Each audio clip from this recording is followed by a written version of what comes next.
ಜಾತ್ಯತೀತ ಜನತಾದಳ ಪಕ್ಷದ ಮುಖ್ಯ ಕಚೇರಿಯಲ್ಲಿ ಮೂಡಿಗೆರೆ ವಿಧಾನಸಭಾ ಕ್ಷೇತ್ರದಿಂದ ಜನತಾದಳ ಪಕ್ಷದ ಪ್ರಮುಖ ಮುಖಂಡರು ಸೇರಿದಂತೆ ರಾಷ್ಟ್ರೀಯ ಪಕ್ಷಗಳಿಂದಲೂ ಕೂಡ ಸಾಕಷ್ಟು ಜನ ಪಕ್ಷದ ನಾಯಕರ ಒಂದು ಹೋರಾಟವನ್ನು ಮೆಚ್ಚಿ ಪಕ್ಷದ ಸಿದ್ಧಾಂತಕ್ಕೆ ಬದ್ಧರಾಗಿ ನಾವೆಲ್ಲರೂ ಕೂಡ ಕೈ ಜೋಡಿಸ್ತೇವೆ, ಪಕ್ಷಕ್ಕೆ ಮತ್ತಷ್ಟು ಬಲವನ್ನು ತಂದುಕೊಡ್ತೇವೆ ಅಂತಕ್ಕಂಥ ಹಿನ್ನೆಲೆಯಲ್ಲಿ ಬಹಳ ಜನ ಇವತ್ತು ಬಂದಿದ್ದಾರೆ. ಜಿಲ್ಲಾಧ್ಯಕ್ಷರು ಈಗಾಗಲೇ ಪ್ರತಿಯೊಬ್ಬರ ಹೆಸರನ್ನ ಕೂಗ್ತಾ ಎಲ್ರಿಗೂ ಈ ಪಕ್ಷ ಸೇರ್ಪಡೆ ಕಾರ್ಯಕ್ರಮದಲ್ಲಿ ಸ್ವಾಗತವನ್ನ ಕೋರಿದ್ದಾರೆ. ತಮ್ಮೆಲ್ಲರಿಗೂ ಕೂಡ ಈ ಸಂದರ್ಭದಲ್ಲಿ ಪಕ್ಷದ ಒಬ್ಬ ಯುವ ಘಟಕದ ಅಧ್ಯಕ್ಷರಿಗಿಂತ ಹೆಚ್ಚಾಗಿ ಪಕ್ಷದ ಒಬ್ಬ ನಿಷ್ಠಾವಂತ ಕಾರ್ಯಕರ್ತನಾಗಿ ನಿಮ್ಮೆಲ್ಲರಿಗೂ ಕೂಡ ಪಕ್ಷಕ್ಕೆ ಆತ್ಮೀಯವಾಗಿ ಇಚ್ಛೆ ಪಡ್ತೇನೆ. ಈಗಾಗಲೇ ತಮ್ಮೆಲ್ಲರೂ ಕುರಿತು ಬಹಳ ಸುದೀರ್ಘವಾಗಿ ವಿಧಾನ ಪರಿಷತ್ನ ಸದಸ್ಯರು ಕುಮಾರಣ್ಣ ಅವರ ಅತ್ಯಂತ ಆಪ್ತರು, ಜೊತೆಯಲ್ಲಿ ರಾಜಕೀಯ ಅನ್ನೋದಕ್ಕಿಂತ ಹೆಚ್ಚಾಗಿ ಇದು ಕುಟುಂಬದ ಮಧ್ಯೆ ಇರ್ತಕ್ಕಂಥ ಒಂದು ಬಾಂಧವ್ಯ ಮತ್ತೆ ಸಂಬಂಧ ಅಂತಕ್ಕಂಥದ್ದು ಸನ್ಮಾನ್ಯ ಬೋಜಣ್ಣ ಅವರು ಬಹಳ ಸುದೀರ್ಘವಾಗಿ ಮಾತನಾಡಿದ್ದಾರೆ. ಬಹುಶಃ ಅವರ ತಂದೆಯವರ ಕಾಲದಿಂದನೂ ಕೂಡ ಇವತ್ತು ಅವರ ಕಾಲದವರೆಗೂ ಕೂಡ ಯಾವ ರೀತಿ ಪಕ್ಷ ಕಟ್ಟತಕ್ಕಂಥ ಒಂದು ಹಿನ್ನೆಲೆಯಲ್ಲಿ ನಮ್ಮ ಜೊತೆಯಲ್ಲಿ ನಿಂತಿದ್ದಾರೆ. ಅವರ ಒಂದು ರಾಜಕೀಯದ ಅನುಭವದ ಮಾತುಗಳು ಕೂಡ ಒಂದಷ್ಟು ಇತಿಹಾಸವನ್ನ ಮೆಲ್ಕಾಗ್ತಾ ಯಾವ ರೀತಿ ಹಿಂದೆ ಪಕ್ಷ ನಡೆದು ಬಂದಂತ ಒಂದು ದಾರಿ ಇತ್ತು, ಯಾವ ರೀತಿ ಸನ್ಮಾನ್ಯ ದೇವೇಗೌಡರು ಸಾಹೇಬರ ಸಂದರ್ಭದಲ್ಲಿ ಮೂಡಿಗೆರೆ ವಿಧಾನಸಭಾ ಕ್ಷೇತ್ರದಲ್ಲಿ ನಾವು ಜಯವನ್ನ ಸಾಧಿಸಿತ್ತು ಅಂತಕ್ಕಂಥದ್ದನ್ನ ಮತ್ತೊಮ್ಮೆ ಅವರು ಸ್ಮರಿಸ್ಕೊಳ್ತಾ ನಾವೆಲ್ಲರಿಗೂ ಕೂಡ ಈ ಒಂದು ಸಭೆಯಲ್ಲಿ ಪಕ್ಷ ಸಂಘಟನೆ ಮಾಡತಕ್ಕಂಥದಕ್ಕೆ ಮತ್ತಷ್ಟು ಆತ್ಮವಿಶ್ವಾಸವನ್ನ ಉಂಟಾಗ್ತಕ್ಕಂಥ ನುಡಿಮುತ್ತಿನ ಮಾತುಗಳನ್ನ ಇವತ್ತು ಬೋರಣ್ಣ ಅವರು ಆಡಿದ್ದಾರೆ. ನಮ್ಮ ಜಿಲ್ಲೆಯ ನಾಯಕರಿದ್ದಾರೆ, ರಾಜ್ಯದ ನಾಯಕರು ಕೂಡ ಇದ್ದಾರೆ. ಬಹುಶಃ ಅವ್ರ ಜೊತೆಯಲ್ಲಿ ನಾನು ಕೂತು ಚರ್ಚೆ ಮಾಡಿದಾಗ ಒಂದ್ ಕಡೆ ಶೃಂಗೇರಿ ಬಗ್ಗೆ ಹೇಳಿದ್ರು, ಮತ್ತೊಂದ್ ಕಡೆ ಕಡೂರು, ಇತ್ತೀಚೆಗೆ ಚೇತನ್ ಅವರು ಕೂಡ ಈ ವೇದಿಕೆಯಲ್ಲಿ ಕೂತಿದ್ದಾರೆ. ಅದಕ್ಕಿಂತ ಮುಂಚಿತವಾಗಿ ವೇದಿಕೆ ಮೇಲೆ ಎಲ್ಲ ಪಕ್ಷದ ಜಿಲ್ಲಾ ಘಟಕ ಮತ್ತೆ ತಾಲೂಕು ಘಟಕದ ಎಲ್ಲ ಗೌರವಾನ್ವಿತ ನಮ್ಮ ಪ್ರಮುಖ ಮುಖಂಡರುಗಳು, ಕಾರ್ಯಕರ್ತ ಬಂಧುಗಳು ಎಲ್ಲರೂ ಕೂಡ ಇವತ್ತು ಬಹಳ ದೊಡ್ಡ ಅಪಾರ ಸಂಖ್ಯೆಯಲ್ಲಿ ಸೇರಿದ್ದೀವಿ. ನಾನು ಬಹುಶಃ ಒಂದು 100-150 ಜನ ಪ್ರಮುಖರು ಬಂದಿರಬಹುದು ಅಂತಕ್ಕಂಥ ಭಾವಿಸಿದ್ದೆ. ದಯಮಾಡಿ ಮಾತಾಡೋದಕ್ಕಿಂತ ಮುಂಚಿತವಾಗಿ ನೀವೆಲ್ಲರೂ ಕೂಡ ಕ್ಷಮೆ ಯಾಚಿಸ್ತಾರೆ. ಕಾರಣ ಬೋಜಣ್ಣ ಅವ್ರು ಹೇಳಿದಂಗೆ ನನಗೆ ಯಾವುದೋ ಒಂದು ಇಂಡಿಯಾ ಟುಡೇ ಇಂಗ್ಲಿಷ್ ಸಂದರ್ಶನ ಬೆಳಗ್ಗೆಯಿಂದ ಕೂಡ ಅಲ್ಲಿ ಕೂತಿದ್ದೆ. ನೀವಾದ್ರೂ ಕೂಡ ಪಕ್ಷದಿಂದ ಯಾರಾದ್ರೂ ಬಂದು ಇಂಗ್ಲಿಷ್ ನಲ್ಲಿ ಮಾತನಾಡ್ತಕ್ಕಂಥ ಸಂಸ್ಕೃತಿಯನ್ನ ಪ್ರಾರಂಭ ಮಾಡಬೇಕು ಅಂತಕ್ಕಂಥದ್ದು ಇಂಡಿಯಾ ಟುಡೇ ಬಹಳ ಹೆಸರಾಂತ ಚಾನಲ್, ಬಹುಶಃ ತಾವೆಲ್ಲ ನೋಡಿರ್ತೀರಿ. ಅಂತ ಒಂದು ಕಡೆ ಇವತ್ತು ನನಗೂ ಕೂಡ ಕರೆದು ಪಕ್ಷದ ನಿಲುವುಗಳ ಬಗ್ಗೆ, ರಾಜಕೀಯದ ಪ್ರಸ್ತುತ ಬೆಳವಣಿಗೆಗಳ ಬಗ್ಗೆ ಕೂತು ಚರ್ಚೆ ಮಾಡ್ತಕ್ಕಂಥ ಒಂದು ಅವಕಾಶ ಸಿಕ್ಕಿತ್ತು. ಹಾಗಾಗಿ ನಾನು ಹೋಗಿದ್ದೆ. ಬಹುಶಃ ಇದು ಈಗಾಗಲೇ ಹಿಂದೆ ಬೋರಣ್ಣ ಅವರು ಹೇಳಿದಂಗೆ ಚೆನ್ನಮ್ಮಜ್ಜಿಯವರ ಅಕಾಲಿಕವಾದಂತಹ ಒಂದು ಘಟನೆ ನಡೀತು ನಮ್ಮ ಕುಟುಂಬದಲ್ಲಿ.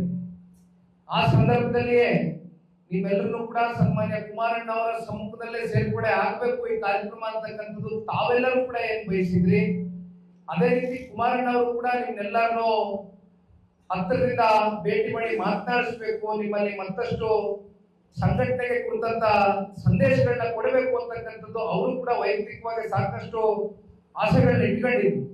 ಆದ್ರೆ ಇವತ್ತು ಕಾರಣಾಂತರದಿಂದ ಕುಮಾರಣ್ಣವರೇ ಬರಬೇಕಾಗಿತ್ತು, ನಿಮ್ಮೆಲ್ಲರನ್ನು ಉದ್ದೇಶಿಸಿ ಕುಮಾರಣ್ಣವರೇ ಮಾತನಾಡಬೇಕಾಗಿತ್ತು. ಯಾಕಂದ್ರೆ ಬಹಳ ಜನ ಇಲ್ಲಿ ದೇವೇಗೌಡರು ಸಾಹೇಬರ ಸಮಕಾಲೀನ ಮತ್ತೆ ಕುಮಾರಣ್ಣ ಅವರ ಸಮಕಾಲೀನ ಹಿರಿಕರುಗಳನ್ನ ನಾನೇನ್ ನೋಡ್ತಾ ಇದ್ದೇನೆ ವೇದಿಕೆ ಮುಂಭಾಗದಲ್ಲಿ, ವೇದಿಕೆ ಮೇಲೆ. ತಾವೆಲ್ಲರೂ ಕೂಡ ಇವತ್ತು ಕುಮಾರಣ್ಣ ಅವರ ನಾಯಕತ್ವವನ್ನ ಎಷ್ಟು ಮೆಚ್ಚಿದ್ದೀರಿ, ಅವ್ರನ್ನ ಎಷ್ಟು ಹೃದಯದಿಂದ ಪ್ರೀತಿಸ್ತೀರಿ, ಗೌರವಿಸ್ತೀರಿ ಅಂತಕ್ಕಂಥದ್ದು ಅನೇಕ ಸಂದರ್ಭದಲ್ಲಿ ತಾವುಗಳೆಲ್ಲ ಸಾಬೀತು ಮಾಡಿದ್ದೀರಿ.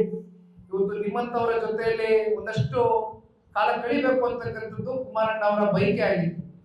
ದಯಮಾಡಿ ಯಾರು ಕೂಡ ಅನ್ಯತಾ ಭಾವಿಸಬಾರದು. ಇದು ಬಹುಶಃ ಇವತ್ತಿನ ಈ ಒಂದು ಸಭೆ ಸಂಘಟನೆಯ ಇದೇ ವಿಶೇಷವಾಗಿ ನನಗೆ ಮೂಡಿಗೆರೆ ವಿಧಾನಸಭಾ ಕ್ಷೇತ್ರದ ಮೊದಲನೆಯ ಒಂದು ಹೆಜ್ಜೆ ಅಂತಕ್ಕಂಥದ್ದು ನಾನು ಭಾವಿಸಿದ್ದೇನೆ. ನಾವಿನ್ನೂ ಬಹಳ ದೂರ ಸಾಗಲಿದೆ.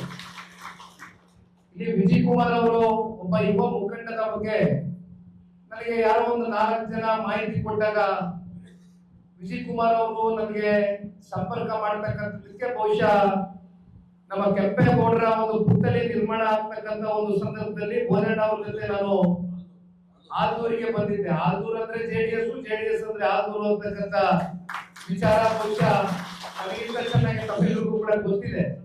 ಆ ಸಂದರ್ಭದಲ್ಲಿ ಪರಮ ಪೂಜ್ಯ ಸ್ವಾಮೀಜಿಗಳು ಕೂಡ ಬಂದಿದ್ರು. ಆ ಒಂದು ವೇದಿಕೆಯಲ್ಲಿ ನಿಂತು ಕೆಂಪೇಗೌಡರ ಬಗ್ಗೆ ಮಾತನಾಡ್ತಕ್ಕಂಥ ಒಂದು ಅವಕಾಶವೂ ಕೂಡ ಸಿಕ್ಕಿತ್ತು. ಆ ಸಂದರ್ಭದಲ್ಲಿ ಬೋದೇಗೌಡರು ಸಾಹೇಬರು ಕೂಡ ವೇದಿಕೆ ಹಂಚಿಕೊಂಡಿದ್ರು. ಆಗ ವಿಜಯ್ ಕುಮಾರ್ ಅವರು ಬಂದಿದ್ರು. ವಿಜಯ್ ಕುಮಾರ್ ಅವ್ರನ್ನ ಭೇಟಿ ಮಾಡದೆ ತದನಂತರ ಒಂದಷ್ಟು ಮಾಹಿತಿಗಳನ್ನ ಕೂಡ ಪಡ್ಕೊಂಡೆ.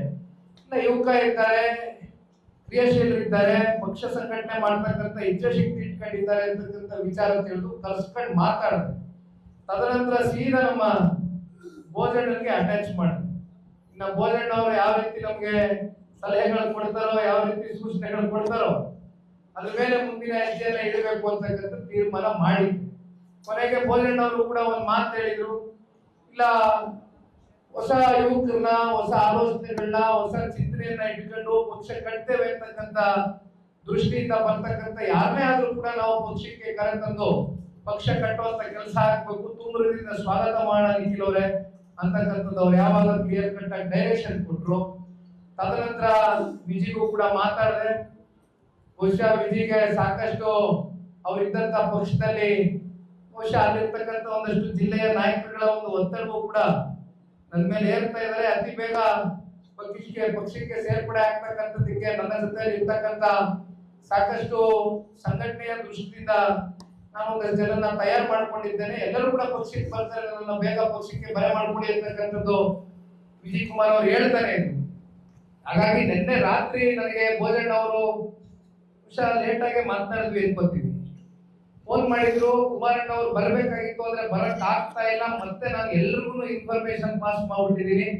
ಎಲ್ಲರೂ ಅಪಾರ ಸಂಖ್ಯೆಯಲ್ಲಿ ಪಕ್ಷದ ಮುಖ್ಯ ಕಚೇರಿಗೆ ಬರ್ತಾ ಇದ್ದಾರೆ. ಮತ್ತೆ ಅವರಲ್ಲಿ ನಿರಾಸೆ ಉಂಟು ಮಾಡೋದು ಬೇಡ, ನೀವು ಇದ್ರೂ ಸಾಕು, ಇವತ್ತು ಬರ್ಮಾಡ್ಕೊಳ್ಳೋಣ ಪ್ರಾರಂಭದ ಹಂತದಲ್ಲಿ ಅಂತಕ್ಕಂಥದ್ದನ್ನ ಭೋಜಣ್ಣ ಅವ್ರು ಹೇಳಿದಾಗ, ಹಾಗಿದ್ರೆ ನಂದೇನು ಅಭ್ಯಂತರ ಇಲ್ಲ, ಅದನ್ನ ದಯಮಾಡಿ ಕ್ಷಮಿಸಬೇಕು ಅಂತ ಸ್ವಲ್ಪ 1-2 ಗಂಟೆ ತಡ ಆಗ್ಬೋದು ಅಂತಕ್ಕಂಥದ್ದು ಕೇಳಿದೆ. ಆದ್ರೂ ಕೂಡ ನಾವೆಲ್ಲರೂ ಅಷ್ಟೇ ಹುಮ್ಮಸ್ಸಿನಿಂದ ಇವತ್ತು ಬಹಳ ದೂರದಿಂದ ಬಂದಿದ್ದೀವಿ.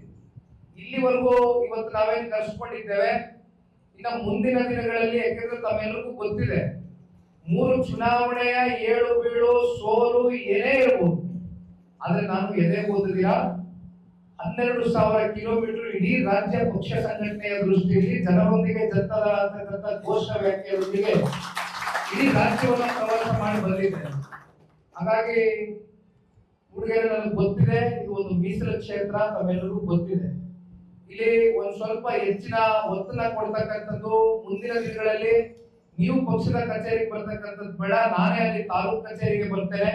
ಅಲ್ಲಿಂದ ಪಕ್ಷ ಸಂಘಟನೆಗೆ ಮತ್ತಷ್ಟು ಉಡುಪನ್ನ ತಂದುಕೊಟ್ಟು, ಮತ್ತೆ ನಾನು ಒಂದು ತಮ್ಮಲ್ಲಿ ಕಳಕಳಿಯಾಗಿ ಮನವಿ ಮಾಡ್ತಕ್ಕಂಥದ್ದು ಇಷ್ಟೇ, ಇನ್ನು ಶಾಸಕ ಸ್ಥಾನದ ಚುನಾವಣೆ 1.5 ವರ್ಷ 2 ವರ್ಷ ಬಾಕಿ ಇದೆ.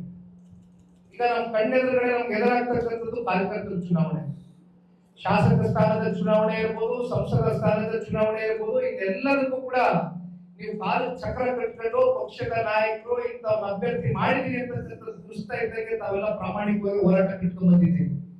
ಆದ್ರೆ ಈಗ ಪಕ್ಷದ ಕಾರ್ಯಕರ್ತರನ್ನ ಗುರುತಿಸಿ ಪಕ್ಷದ ಕಾರ್ಯಕರ್ತರಿಗೆ ಒಂದು ಸ್ಥಾನಮಾನ, ಒಂದು ಅಧಿಕಾರವನ್ನು ತಂದುಕೊಡ್ತಕ್ಕಂಥದ್ದಕ್ಕೆ ಪಂಚಾಯತಿ ಚುನಾವಣೆ ಈಗಾಗಲೇ ಬಹುಶಃ ನಿಮ್ಗೆ ಗೊತ್ತಿದೆ, ನೋಟಿಫಿಕೇಶನ್ಗಳು, ನೋಟಿಸ್ಗಳು, ರಿಸರ್ವೇಶನ್ಗಳು ಏನಾಗಬೇಕು ಅಂತಕ್ಕಂಥದ್ದು ಈಗಾಗಲೇ ನಿಮ್ಗೆ ಸಿಕ್ಕಾಗೋಗಿದೆ.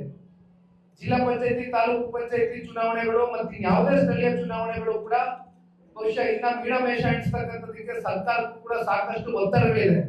ಯಾಕಂದ್ರೆ 15 ಫೈನಾನ್ಸ್ ನಮಗೆ ಕಳೆದ ವರ್ಷ ಸರಿಸುಮಾರು ನಮ್ಮ ಪಾಲಿಗೆ, ರಾಜ್ಯದ ಪಾಲಿಗೆ 3,000 ಕೋಟಿ ಅಷ್ಟು ಹಣ ಬರಬೇಕಾಗಿತ್ತು. ಆದ್ರೆ ಕಾಲಕ್ಕೆ ಚುನಾವಣೆ ಆಗ್ತಿರ್ತಕ್ಕಂಥ ಹಿನ್ನೆಲೆಯಲ್ಲಿ ನಮ್ಗೆ ಬರ್ಲಿಕ್ಕೆ ಆಗಿಲ್ಲ. ಹಾಗಾಗಿ ಇವೆಲ್ಲವೂ ಕೂಡ ಈ ಒತ್ತಡದ ಮೇಲೆ ಇವತ್ತು ರಾಜ್ಯ ಸರ್ಕಾರನೂ ಕೂಡ ಅಂತಿಮವಾಗಿ ಎಲ್ಲ ಸ್ಥಳೀಯ ಚುನಾವಣೆಗಳನ್ನು ಕೂಡ ಇವತ್ತು ಇವತ್ತು ನಾವೆಲ್ಲರೂ ನೋಡ್ತಾ ಇದ್ದೇವೆ, ಎದುರಿಸಬೇಕಾಗ್ತದೆ. ಹಾಗಾಗಿ ಒಂದೊಂದೇ ಹೆಜ್ಜೆಯನ್ನ ಇಟ್ಕೊಂಡು ಪೂರ್ವಕವಾಗಿ ಯಾವ ರೀತಿ ಸಂಘಟನೆ ಮಾಡಬೇಕು. ಯಾಕೆಂದ್ರೆ ಇನ್ನೂ MLA ಎಲೆಕ್ಷನ್ ಬಹಳ ದೂರ ಇದೆ. ನಾವು ಬೋರಣ್ಣ ಅವರು ಹೇಳಿದಂಗೆ ಕುಮಾರಣ್ಣ ಅವ್ರನ್ನ ಈ ರಾಜ್ಯದಲ್ಲಿ ಮತ್ತೊಮ್ಮೆ ಮುಖ್ಯಮಂತ್ರಿಗಳಾಗಿ ನೋಡಬೇಕು ಅಂತಕ್ಕಂಥದ್ದಾದ್ರೆ ಅದಕ್ಕೆ ನಾವು ನೀವೆಲ್ಲರೂ ಕೂಡ ಪಣ ತೊಟ್ಟು ಇವತ್ತಿನಿಂದ, ಯಾಕೆಂದ್ರೆ ನಮಗೆ ಎಷ್ಟು ನಂಬರ್ಗಳು ಬರ್ತದೆ ಅಂತಕ್ಕಂಥದ್ದು ಮುಖ್ಯ. ನಾಳೆ ಒಂದು ಡಿಮ್ಯಾಂಡಿಂಗ್ ಪೊಸಿಷನ್ಗೆ ಹೋಗ್ಬೇಕು ನಾವು ಅಂತಕ್ಕಂಥದ್ದಾದ್ರೆ ನಾವು ಈಗಲಿಂದಾನೆ, ಅದು ಕಡೂರು ಇರ್ಬೋದು, ಶೃಂಗೇರಿ ಇರ್ಬೋದು, ಮೂಡಿಗೆರೆ ಇರ್ಬೋದು, ಅಥವಾ ಜಿಲ್ಲೆನಲ್ಲಿ ಮತ್ತಿನ್ ಯಾವುದೇ ಕ್ಷೇತ್ರ ಇರ್ಬೋದು, ಸಂಘಟನೆ ಮಾಡತಕ್ಕಂಥದಕ್ಕೆ ನಿಖಿಲ್ ಕುಮಾರಸ್ವಾಮಿ ನಿಮ್ ಜೊತೆ ಹೆಜ್ಜೆ ಆಗ್ತಕ್ಕಂಥದ್ದು ಸದಾ ಸಿದ್ಧ. ದಯವಿಟ್ಟು ಎಲ್ಲರೂ ಕೂಡ ಈ ವಿಚಾರಕ್ಕೆ ಸಂಬಂಧಪಟ್ಟಂತೆ ತಯಾರಾಗಿ ಹಿಂದಿನಿಂದ ಹೊರಡ್ತೀರಾ ಅಂತಕ್ಕಂಥದ್ದನ್ನ ನಾನು ಅಂದ್ಕೊಂಡಿದ್ದೇನೆ. ಇವತ್ತು ನಮ್ಮ ತಿಪ್ಪೇಸ್ವಾಮಣ್ಣವ್ರ ಬಗ್ಗೆ ನಾನು ಒಂದೆರಡು ಮಾತು ಹೇಳಲೇಬೇಕು. ಬಹುಶಃ ಅವ್ರು ಇಲ್ಲ ಅಂತ ಹೇಳಿದ್ರೆ ಇವತ್ತು ಪಕ್ಷದ ಮುಖ್ಯ ಕಚೇರಿ ನಡೆಯೋದಿಲ್ಲ. ಅಷ್ಟೇ ಅಲ್ಲ, ಯಾವುದೇ ಒಂದು ನಿನ್ನೆ ರಾಜ್ಯಪಾಲರ ಒಂದು ಭೇಟಿ ಕುರಿತು ಕೂಡ ಯಾವುದೇ ಒಂದು ಸಣ್ಣ ಕಾರ್ಯಕರ್ತರಿಂದ ಹಿಡಿದು ಅಥವಾ ಯಾವುದೇ ರಾಜ್ಯಪಾಲರ ಭೇಟಿವರೆಗೂ ಕೂಡ ಇವತ್ತೇನಾದ್ರೂ ಸಮಯ ನಿಗದಿ ಮಾಡಬೇಕು ಅಂತಕ್ಕಂಥದ್ದಾದ್ರೆ ಅದಕ್ಕೆ ಮಾನ್ಯ ತಿಪ್ಪೇಸ್ವಾಮಣ್ಣ ಅವರ ಒಂದು ನಿರಂತರವಾದಂತ ದೇವೇಗೌಡರು ಸಾಹೇಬರ ಜೊತೆಯಲ್ಲಿ ಅವ್ರಿಗಿರ್ತಕ್ಕಂಥ ಒಡನಾಟದ ಒಂದು ಹೋರಾಟ ಬಹುಶಃ ನಾವು ಯಾರು ಕೂಡ ಮರೀಲಿಕ್ಕೆ ಸಾಧ್ಯನೇ. ಈ ವಯಸ್ಸಿನಲ್ಲೂ ಕೂಡ ಪಾಪ ಬಂದವರು ಆಫೀಸ್ ಕಚೇರಿ ಕೂತ್ಕೊಂಡು ಬೋಜಣ್ಣ ಅವ್ರು ಹೇಳ್ತಾ ಇದ್ದಂಗೆ ಯಾವ ಕಾರಣಕ್ಕೂ ದೂರದಿಂದ ಬರ್ತಾ ಇದ್ದಾರೆ, ಅವ್ರು ಎಲೆಯಲ್ಲೇ ಊಟ ಮಾಡಿಸ್ಬೇಕು, ಕೂತಲ್ಲೇ ಅವ್ರಿಗೆ ಒಳ್ಳೆ ಒಬ್ಬಟ್ಟಿನ ಒಂದು ಹೋಳಿಗೆ ಒಂದು ಊಟ ಕೊಡಬೇಕು ಅಂತಕ್ಕಂಥದ್ದು ಏನು ತಾಕೀತ್ ಮಾಡಿದ್ರು ಬೋಜಣ್ಣ ಅವರು. ಅದಕ್ಕೆ ಪೂರ್ವಕವಾಗಿ ತಿಪ್ಪೇಸ್ವಾಮಣ್ಣ ಅವರು ಕೂಡ ತಮ್ಮೆಲ್ಲರನ್ನು ಕೂಡ ಇವತ್ತು ಅತ್ಯಂತ ಗೌರವದಿಂದ ಕಂಡಿದ್ದಾರೆ ಪಕ್ಷದ ಕಚೇರಿಗೆ ಅಂತಕ್ಕಂಥದ್ದು ನಾನದನ್ನು ಕೂಡ ಭಾವಿಸಿದ್ದೇನೆ. ಹಾಗಾಗಿ ನಾನು ಹೇಳುವಂತದ್ದು ಇಷ್ಟೇ ಅಣ್ಣ, ಸ್ಥಳೀಯ ಚುನಾವಣೆಗಳು ಬಹಳ ದೂರ ಇಲ್ಲ. ಈ ವರ್ಷನೇ ಪಂಚಾಯತಿ ಚುನಾವಣೆ ತಾವ್ ಎದುರು ನೋಡ್ತಾ ಇದ್ದೀರಿ, ಒಂದು 2-3 ತಿಂಗಳಲ್ಲೇ ಎದುರು ನೋಡ್ತಾ ಇದ್ದೇವೆ. ಹಾಗಾಗಿ ನಾನು ಯಾವಾಗ ಬರಬೇಕು ಹೇಳಿ ಕ್ಷೇತ್ರಕ್ಕೆ? ಒಂದು ಪದಾಧಿಕಾರಿಗಳನ್ನ, ಈಗಾಗಲೇ ಪದಾಧಿಕಾರಿಗಳು ಇರ್ಬೋದು ಅಥವಾ ಡಿಸೈನ್ ಮಾಡಿರ್ಬೋದು, ನನಗೆ ಗೊತ್ತಿಲ್ಲ, ತಾಲೂಕು ಪದಾಧಿಕಾರಿಗಳು. ಆದ್ರೆ ಕ್ಷೇತ್ರಕ್ಕೆ ಸಂಬಂಧಪಟ್ಟಂತೆ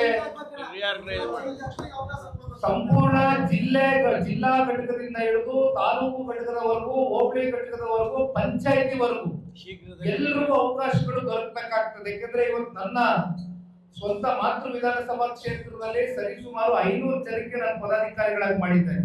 ಅಂದ್ರೆ 500 ಜನಕ್ಕೆ ಇವತ್ತು ದುಡಿತಕ್ಕಂಥದಕ್ಕೆ ಎಲ್ಲಾ ರೀತಿಯಾದಂತ ನಮ್ಮ ಪಕ್ಷದ ಸಾಂವಿಧಾನಿಕವಾದಂತ ಒಂದು ಅವಕಾಶಗಳೇನಿದೆ ಚೌಕಟ್ಟಿನಲ್ಲಿ, ಎಲ್ಲಾ ರೀತಿಯಾದಂತ ಅವಕಾಶಗಳಿವೆ.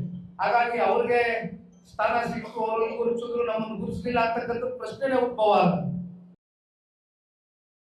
ಹೆಚ್ಚಿನ ವಿಡಿಯೋಗಳಿಗೆ ಪ್ರತಿಧ್ವನಿ ಯೂಟ್ಯೂಬ್ ಚಾನೆಲ್ ಸಬ್ಸ್ಕ್ರೈಬ್ ಮಾಡಿ, ಬೆಲ್ ಐಕಾನ್ ಕ್ಲಿಕ್ ಮಾಡಿ.